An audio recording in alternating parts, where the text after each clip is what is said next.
Good morning or good afternoon, year five, depending on when you depending on when you're watching this video. So we're up to 21, the neighbours and the news, and found out that they're going to become a little bit famous. So let's see what happens. Sometimes grown-ups can be so confusing that they make you scratch your head. When Officer Martina took me home, Mum was the angriest I'd ever seen her before. At first it was scary because she kept shouting things like, "I can't believe you did this, and what if something had happened to you?" But then she would hug me and hold me so tight that I thought my bones were going to be crushed. I wasn't quite sure if I was being told off or not. When she had calmed down, Mum made me hot soup and told me to tell her everything. So I told her all about Amit's pictures and about the man and the woman on the bus and had said about the gates and the greatest idea in the world and the emergency plan and everything that had happened in front of the Queen's palace.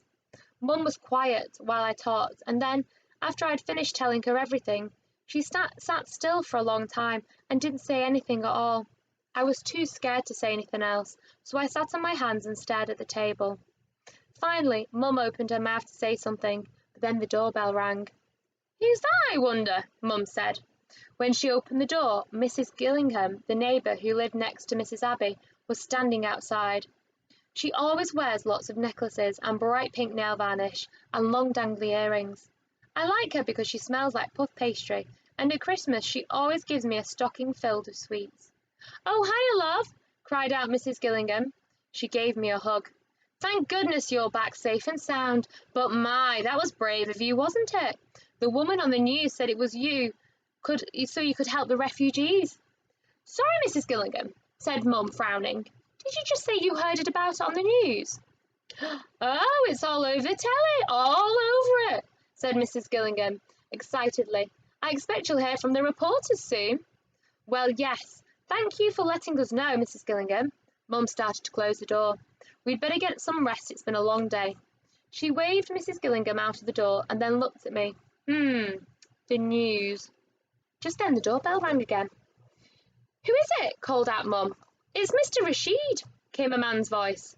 There was a loud ouch before he added, "And it's Mrs. Rashid." Mum looked at me in surprise and opened the door again. This time exactly where Mrs. Gillingham had been standing were Mr. and Mrs. Rashid. They lived one floor below us and have twins. You can tell when they're home because they always leave the pushchair on the landing. It's too big to fit through their front door. We usually only ever see them in the lift or when they need help getting the pushchair out of the main door, but I like them, especially Mrs. Rashid, because she wears the brightest clothes. Once she wore a long flowing dress that had millions of tiny sequins on it and that made her shine like a goldfish. She's always smiling and laughing with the babies, and Mr. Rashid likes to shout out the cricket scores to anyone he can find.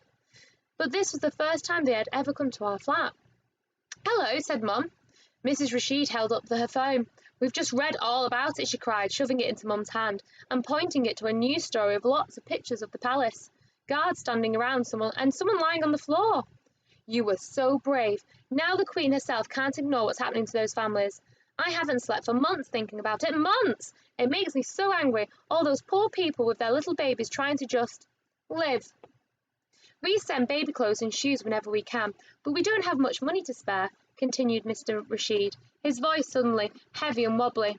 And now Mrs. Rashid spotted me over Mum's shoulder and bent down. "Oh, you little darling, please let me hug you." I insisted for a moment.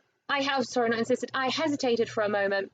I don't always like being hugged, but Mrs. Rashid seemed so nice, so I slowly walked over to her and let her hug me, and then hugged her back.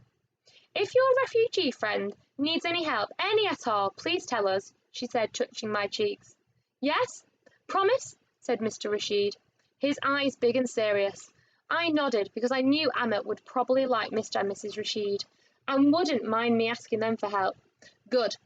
Now you take care," grinned Mr. Rashid as he and Mrs. Rashid turned away and headed down the stairs. "Well, this is turning out to be quite a nice day, isn't it?" laughed my mum, looking down at me and giving me my shoulders a squeeze. But before she could close the door, Mr. Gregg's huge head suddenly popped in. I took a step back.